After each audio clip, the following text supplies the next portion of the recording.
Every day to me is a day to celebrate women, but International Women's Day is a pause or a moment in time where we reflect back on how far we've come, but also intentionally where it is we're headed next. There is real strength in sisterhood. Community and the strength of your relationships is actually the single greatest driver that is not only correlated, but it's causal. It affects your happiness and longevity. You know, I could see it. And you could feel it. And there became this energy that was just contagious. And you want to be part of that. And I think like attracts like. Look at the gang of people we have with us here today. It's all through referral, and you find your way to people who lift you up. It's like flowers turning to light. It's the same concept. I chose people who I knew could deliver, and they just all happened to be women. And, you know, I've been low, lately, having a group comprised mainly of cis white men determining what women can and can't do with their bodies. But the thing that encourages me and that gives me hope is what you were talking about in your opening, Lori, which is the sisterhood. And I just feel like, you know, we're going to help each other, and things are going to get done that weren't even in the realm of possibility before.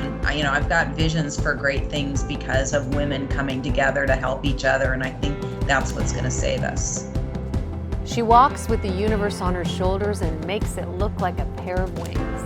When I started coaching in the NBA, I was the first female coach to ever be on staff. There were a lot of structures that were not in place to, help people realize that I was actually on the coaching staff. Getting into an arena, and I would always have to show extra credentials in order to prove I was with the team, or actually getting onto the court, onto the bench, I would often be stopped.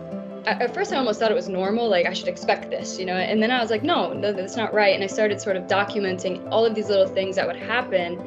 And by the time, I was 2 or 3 months in, I had this long list of things that I'm like, I don't think my male counterparts have to deal with any of this on a daily basis. Like, I'm working 2 full-time jobs right now, being a woman and being a coach. I think there's a lot of discouragement that women have to fight through in order to actually overcome and be successful, but gotta be tough out there. I think we need to push to continue to drive progress on a bunch of levels, but also be sure not to backslide on gains that we thought we had locked in. Like, just look at U.S. reproductive rights. And so you need to have women that are fighting in terms of issues in our society, but also working to support, coach, mentor, and just energize other women in the workplace.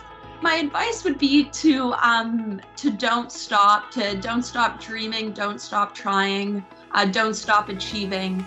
I think it is so easy in life to get jaded and tired and just feel discouraged at times, but give yourself time to take a step back, look at how far you come. I find that's one of the most motivating things that I'm able to do. She is limitless in this life. Everything she will ever need is in her, and she stands at the edge of a rainbow. It's always hard to be the only one, to seek out the other diverse voices that are in the room with you. And often, I would say 2 things. Men are not the enemy. What is the enemy are the things that we whisper to ourselves and the system itself. And I came to realize that there's tremendous power in diversity and having the diverse perspective in the room. There is a stereotype of angry Black women that many of us have to cope with when we are trying to advance our ideas and get things done. What you experience in the workplace, we experience, and then some. So for me, as we think about navigating this male-dominant world, one of the most important things is we need to be in it together, and we need all of us being very intentional about advocating for all women. There are an infinite number of things that make women remarkable, but ask a woman and she's gonna struggle to toot her own horn, but make no mistake, she is remarkable. I'm remarkable as a passionate storyteller. I make time, not knowing where people are or what they might need. I'm fearless about a challenge. I'm usually up for anything, and I'll give it a go. My positive outlook on things, so I can always reframe something to find the silver lining or what's good. I'm stubborn as hell, stubborn as a mule. In spite of that, I have deeply empathetic, which is both a blessing and a curse. All of you should torture yourself and identify the 3 things that are remarkable, that make you remarkable, because you need to be able to advocate for yourself. Women do not do it enough. Advocate for what you want. You will be among the few, and it will feel uncomfortable and often lonely. Unapologetically grab the reins, and when the beast bucks and the world tries to corral you into moving the way of the herd, keep your eyes on the horizon and ride.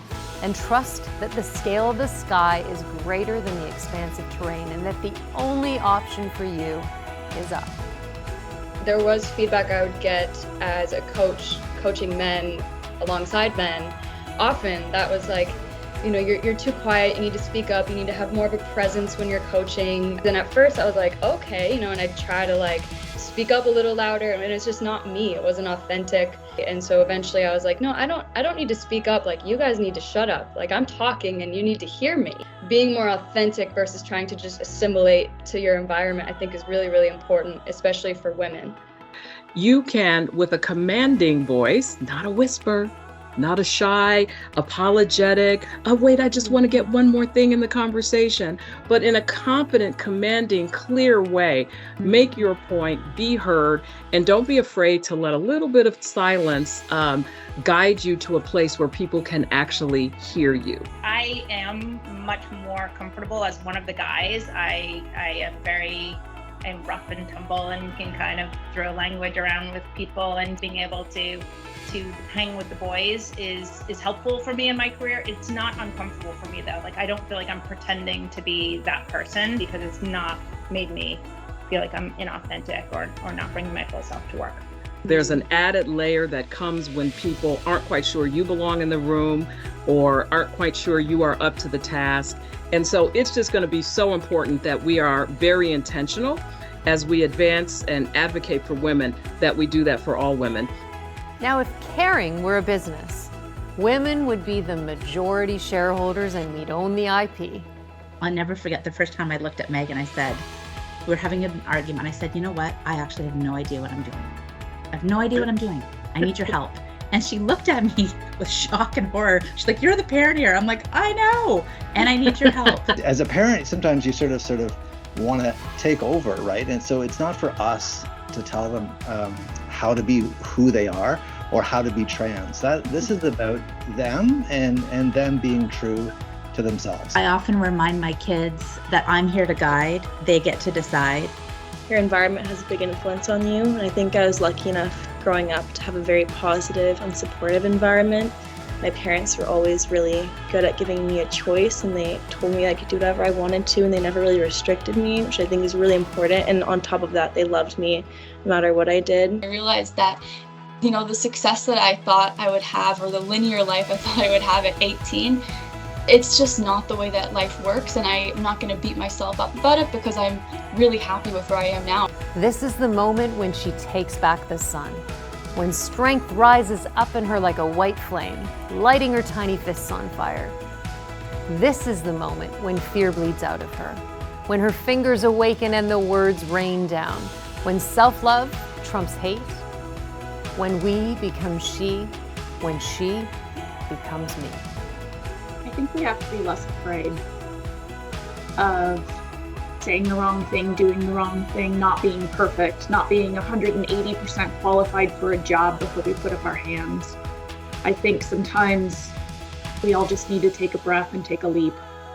I think I've recognized that challenge is so important in life to help grow and progress yourself. And so you kind of just have to look at it and think, this is scary. This is something that might not be easy for me to do, but if I can get through it, then look what that shows. Do the hard things now. Do the hard things first. Learn how to code. Take the project in Wiesbaden, Germany. Fight for doing an RFP that's impossible to win. Lead a meeting of angry naysayers. Take a chance and hire someone who looks different.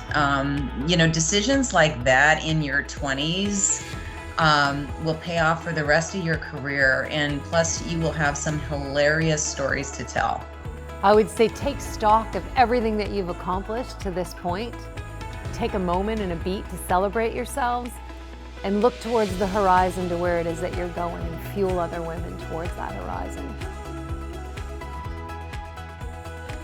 I would encourage every woman to have the self-confidence and see herself as beautiful like the world sees her. And with that fuel, the woman is limitless.